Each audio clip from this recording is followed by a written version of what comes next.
लूका 12 वचन 29 आयत को हम आपके लिए पढ़ना चाहेंगे और वहां पर ऐसा लिखा हुआ है, तुम इस बात की खोज में ना रहो। अब आप कौन सी बात खोज करते हैं वो चीजें भी हम आपको बताएंगे। तुम इस बात की खोज में ना रहो कि क्या खाएंगे, क्या पिएंगे, और ना संदेह करो। आगे 30 आयत में लिखा है, क्योंकि संसार की जातियां, संसार के रहने वाले लोग इन सब वस्तुओं की खोज में रहती हैं, और तुम्हारा पिता, आगे लिखा है कि बात को रोक करके फिर आगे लिखता है कि तुम्हारा पिता यानी हमारा पिता प्रभु परमेश्वर जानता है कि तुम्हें इन सब वस्तुओं की आवश्यकता है, इन सब वस्तुओं की जरूरत है। परंतु 31 आयत में लिखा है कि उपरंतु उसके राज्य की खोज में रहो तो ये सब वस्तुएं तुम्हें मिल जाएंगी। हालेलुया। आज जब प्रभु के पास आप आते हैं तो आपके जीवन में यह होता है कि हे परम पिता, हमारे जीवनों में छुटकारा प्रदान करिए। कोई बीमारी में है, कोई समस्या में है, कोई मुकदमे में है, कोई मुश्किलात में है, और तमाम चीजें आपके जीवन में जरूरतें होती हैं जो कि परमेश्वर के सम्मुख आप अपने आप को लेके आते हैं और कहते हैं कि ये चीजें हमारे जीवन में पूरी हो जाए।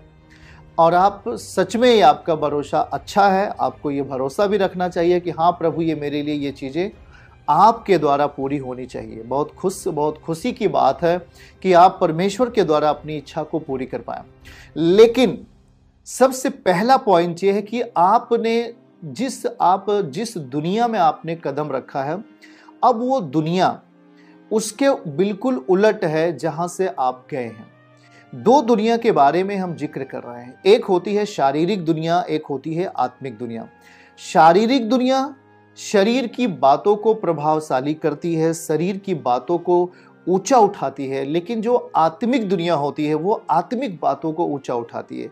इन दोनों दुनिया के बारे में इन दोनों दुनियाओं में सबसे टॉप पर होता है आत्मिक दुनिया, जो शारीरिक दुनिया पर अधिकार करता है, राज्य करता है, सिंहासन पर बैठता है, और उस दुनिया को कहा जाता है आत्मिक दुनिया। तो आज हम जब हमारा भरोसा, हमारा विश्वास अभी संसार से निकल करके परमेश्वर के राज्य में गया है, तो वहां पर हमें एक स्ट्रक्चर बनाना होगा, एक ऐसा मेथड तैयार करना होगा, एक ऐसा तरीका तैयार करना होगा जिसके द्वारा हम आत्मिक दुनिया में उन खोई हुई चीजों को पा सकें। देखिए, परमेश्वर के ये वादे हैं, परमेश्वर की ये बातें हैं, ये गुड न्यूज है हमारे लिए। लेकिन परमेश्वर ये समझाना चाहता है कि आपका भरोसे का जो डिजाइन है, आपके भरोसे का जो आकार है, वो कैसे है, वो किस तरीके से है। क्योंकि अभी तक आपका जो भरोसा था, अभी तक आपका जो विश्वास था, वो देखी हुई चीजों के ऊपर था। वो बलवान है, वो सामर्थी है, ये चीजें, वो चीजें, तमाम ऐसी चीजें होती हैं हमारे आगे पीछे जिसे हम देख करके जीवन जी रहे थे। पर वहां पर हम जाते हैं, अपने समाधानों को ढूंढते हैं, पर हमारे लिए समाधान तो नहीं मिलता। दुख लेकर हम चले आते हैं, वहां पर हमारे लिए निजात नहीं है, वहां पर हमारे लिए छुटकारा नहीं है, परंतु वहां पर हम चिंताओं को, बड़ी मुश्किलात को, लज्जा और शर्मिंदगी को हम लेकर चले आते हैं, और हम मुश्किलों में पड़ते रहते हैं, और हम इस शारीरिक अधिकार के, शारीरिक नियंत्रण में हम अपने आप को खो देते हैं। हालेलुया। बातों को समझिएगा कि आज ये दो दुनिया जो हमारे सामने होती है, सबसे जो दिखने वाली दुनिया होती है उसे हम एक शारीरिक दुनिया कहते हैं, जिस पर सारे दिखने वाले लोगों का मन होता है। पर एक होती है आत्मिक दुनिया जो ना दिखने वाली होती है, वो एक सर्वशक्तिमान के द्वारा तय की गई दुनिया होती है। परमेश्वर पिता के द्वारा बनाया गया एक दुनिया होता है, जिसमें प्रवेश करने से हमारे मन मस्तिष्क स्वच्छ हो जाते हैं, जिसमें प्रवेश करने से हमारे देखने का नजरिया, हमारे बात करने का नजरिया, हमारे सोच विचारों का नजरिया बदल जाता है, और वहां पर हमारे लिए परमेश्वर एक ऐसा सामर्थ्य और शक्ति का इंतजाम करता है जिसके फार्मूले के आधार पर हम अपनी जिंदगी में छुटकारे को देख पाते हैं। हालेलुया। और आज इसी बात को लेकर हम प्रभु आपसे, पवित्र आत्मा आपसे बात करना चाहेंगे कि इन दो दुनियाओं में हमारा भरोसा कैसा है। अभी हमने इस बात को पढ़ा, एक शारीरिक दुनिया की बात को पढ़ा, और प्रभु वहां 29 में कह रहे हैं कि तुम इस बात की खोज में ना रहो। वह कौन सी चीजें हैं? खाना पीना, रोटी कपड़ा और मकान की खोज में ना रहो। ऐसा नहीं कि आपको जरूरत नहीं है, हमें जरूरत नहीं है, हमें है, पर इस फार्मूले को समझिए, इस तरीके को समझिए, इस ज्ञान को देखिए कि परमेश्वर आपसे कैसे इस बात को कहना चाहता है, ताकि आप आत्मिक रीति से आत्मिक दुनिया के शक्तिशाली व्यक्ति बन जाए। आमीन, हालेलुया।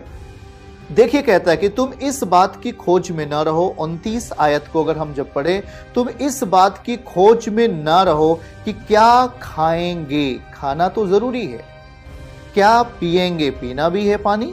ना संदेह करो, ना संदेह करो। भरोसा करो परमेश्वर पर, संदेह ना करो। परंतु आप खोजते क्या? खाना पीना, मतलब रोटी कपड़ा और मकान।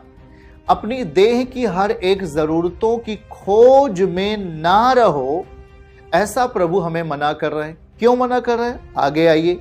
फिर कहता है कि तुम्हारा पिता, 30 में लिखा है, क्योंकि संसार की जातियां, संसार की जो जातियां रहने वाले लोग हैं इस दुनिया के, वो इन सब वस्तुओं की खोज में रहती हैं, वो इन सब वस्तुओं की खोज में रहती हैं। और लिखा है कि परंतु, अब आगे पढ़ेंगे, परंतु तुम्हारा पिता जानता है, पिता को मालूम है कि आपको क्या जरूरत है, आपको क्या आवश्यकता है। ये आखिर में लिख दिया गया, और फिर लिख दिया गया कि उसकी आखिर में लिखा गया कि उसके राज्य की खोज में रहो। अब 29 और 31 वचन की ऊपर लाइन को अगर हम देखें तो वहां पर लिखा है कि संसार की खोज में ना रहो। फिर 31 लास्ट में लिखता है, 31 वचन में लिखा है कि परमेश्वर के राज्य की खोज करो।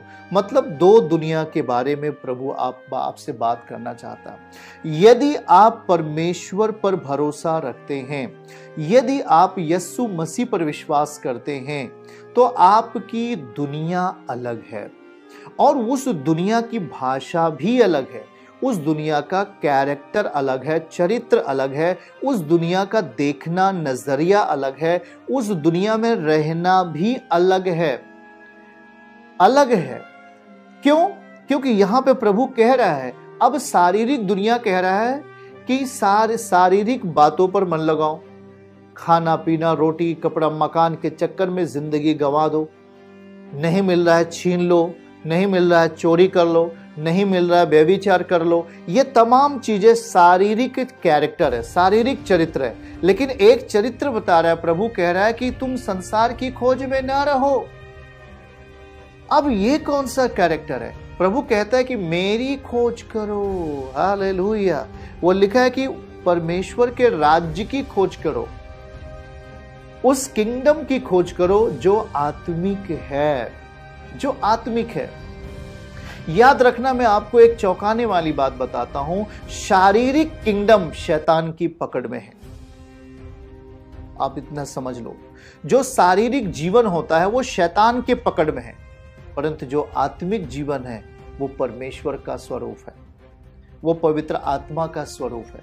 अब इन दोनों जीवनों में आपका निर्णय महत्वपूर्ण होता है, आपका चलना महत्वपूर्ण होता है, आपका बोलना महत्वपूर्ण होता है, आपका काम करना महत्वपूर्ण होता है।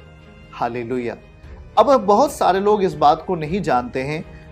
जब वो प्रभु के साथ अपने आप को लेके आते हैं, परमेश्वर के सम्मुख अपने आप को लेके आते हैं, तो उन्हें ये बातें नहीं पता होती हैं कि अब हमें मसीह में कैसे होना चाहिए। दूसरा कुरिन्थियों 5 वचन 17 आयत लिखा, सो अब जो मसीह में है वे एक नई सृष्टि है, पुरानी बातें बीत गई, देखो सब कुछ नया हो गया है। प्रकाशित वाक्य कहता है कि अब मैं सब कुछ नया कर दूंगा। तो परमेश्वर नया करने के लिए हमें आपको बुलाता है। देखिए, पहली बात तो हम अपनी मर्जी से नहीं जा पाते यीशु के पास, हम अपनी इच्छा से प्रभु को नहीं जान पाते हैं जब तक कि पिता, वचन में लिखा है, जब तक कि पिता इजाजत न दे, जब तक कि पिता का अनुग्रह हम पर ना हो, कभी भी हम पुत्र की महिमा नहीं कर सकते। तो यदि आज आप परमेश्वर के साथ हैं, यदि आप प्रभु के साथ आज समय व्यतीत कर रहे हैं तो हमें इस तरीके को जानना जरूरी है।